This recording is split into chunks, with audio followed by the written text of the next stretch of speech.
Hello friends, मैं पिंकी साहू आप लोगों का एलएस स्टडी ग्रुप में स्वागत करती हूँ।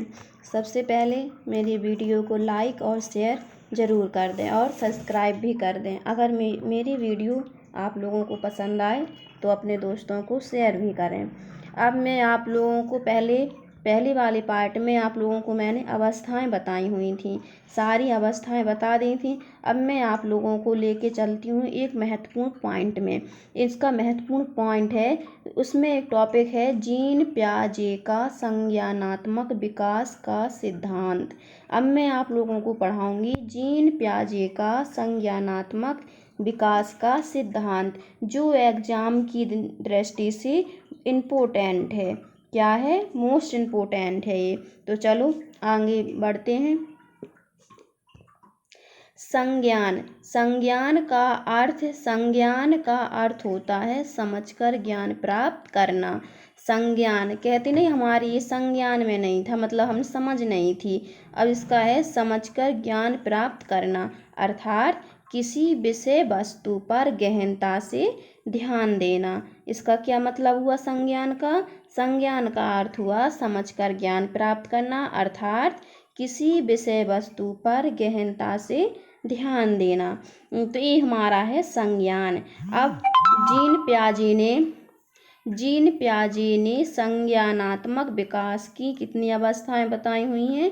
4। ये ज़्यादातर एग्जाम में पूछ लिया जाता है कि जीन पियाजे ने संज्ञानात्मक विकास की कितनी अवस्थाएं बताई हैं, तो हमें पता होनी चाहिए कितनी अवस्थाएं बताई हैं। 4 अवस्थाएं बताई हैं। वो अवस्थाएं कौन कौन सी हैं? पहली अवस्था है इंद्रिय जनित गामक अवस्था या संवेदी पेशी अवस्था।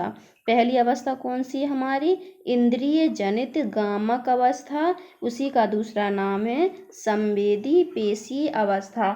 इसकी उम्र होती है 0 से 2 वर्ष तक। हमारी दूसरी अवस्था है प्राक संक्रियात्मक अवस्था, ये होती है 2 से 7 वर्ष तक। और हमारी तीसरी अवस्था है मूर्त संक्रियात्मक अवस्था।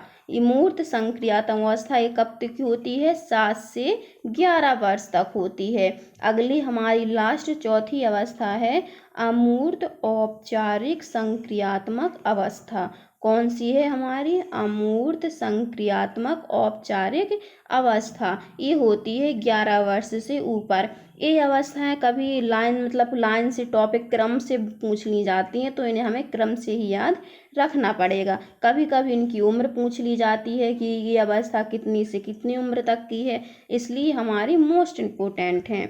आगे अब मैं इंद्रिय जनित अवस्था को आपको डिटेल बताती हूँ। इंद्रिय जनित गामक अवस्था या संवेदी पेशी अवस्था, ये मैं आपका इसको डिटेल बता रही। इससे पहले मेरी वीडियो अच्छी लगे तो लाइक और सब्सक्राइब करना और शेयर करना ना भूलें।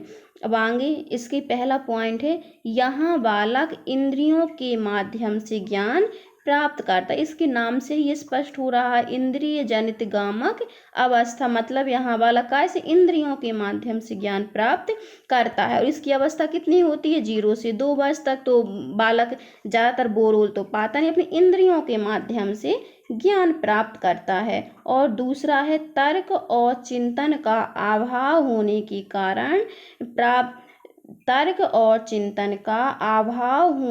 कारण ज्ञान प्राप्त करने का सहायक तथ्य अनुभव और अनुकरण को माना जाता है। मतलब बच्चे इसमें अनुकरण करते हैं, हम बड़ों का हम लोग जैसा करेंगे वैसे ही बच्चा हमारा अनुकरण करके करेगा, क्योंकि इतनी 0 से 2 वर्ष की उम्र में ना बच्चा तर्क कर सकता है ना ही चिंतन कर सकता है।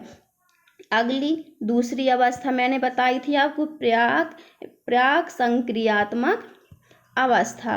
कौन सी बताई थी? प्राक संक्रियात्मक अवस्था। ये अवस्था को मैंने आपको बताई थी, कितने वर्ष तक की बताई थी? 2 से 7 वर्ष तक। कितनी होती है ये? 2 से 7 वर्ष तक। तो ये है, इसकी पॉइंट है तर्क और चिंतन का अभाव रहता है। इसमें भी बच्चा तर्क और चिंतन नहीं कर पाता है। यहाँ बालक यहाँ बालक मिलने वाली सजा और उपहार के माध्यम से सीखता है। अगर बच्चा कोई अच्छा काम कर दे तो उनकी शाबाशी दे देते हैं, उपहार कोई गिफ्ट दे देते हैं, और अगर वो गलत काम कर दे तो हम उसे सजा देते हैं। तो इसके माध्यम से बच्चा सीखता है। अगली हमारी अवस्था कौन सी थी? मूर्त संक्रियात्मक अवस्था। मूर्त संक्रियात्मक अवस्था को कितने वर्ष माना गया है? 7 से 11 वर्ष। कितनी वर्ष माना गया है? 7 से 11 वर्ष माना गया है मूर्त संक्रियात्मक अवस्था को। अब इसमें क्या होता है? इसमें होता है यहाँ बालक में मूर्त चिंतन विकसित होता है। कौन सा चिंतन विकसित होता है? मूर्त चिंतन विकसित होता है। मूर्त चिंतन से तर्क और जिज्ञासा जन्म लेती है। जब बच्चे मूर्त चिंतन आ जाता है तो उसमें तर्क और जिज्ञासा जन्म लेती है।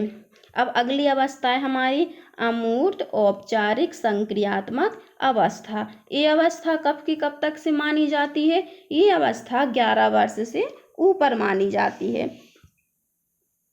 आगे यहाँ बालक में अमूर्त चिंतन और कल्पना विकसित हो जाती, मतलब जो चीज़ दिखती नहीं है बच्चा उसका चिंतन करने लगता है। ठीक, अगली है इस अवस्था में बालक में निर्णय और निष्कर्ष लेने की क्षमता का विकास हो जाता है। मतलब बच्चा क्या करता है? इसमें निष्कर्ष लेने लगता है, जिससे उसका संज्ञान दिन प्रतिदिन क्या होता है? बढ़ता जाता है। ये हो गया हमारा जीन पियाजे का संज्ञानात्मक विकास का सिद्धांत। इसके जो छोटे छोटे पॉइंट हैं मैं आप लोगों की अगली वीडियो बनाऊंगी ऑब्जेक्ट क्वेश्चन की, उसमें लाऊंगी जो ज़्यादातर एग्जाम में पूछ लिए जाते हैं। तो तब तक के लिए नमस्कार।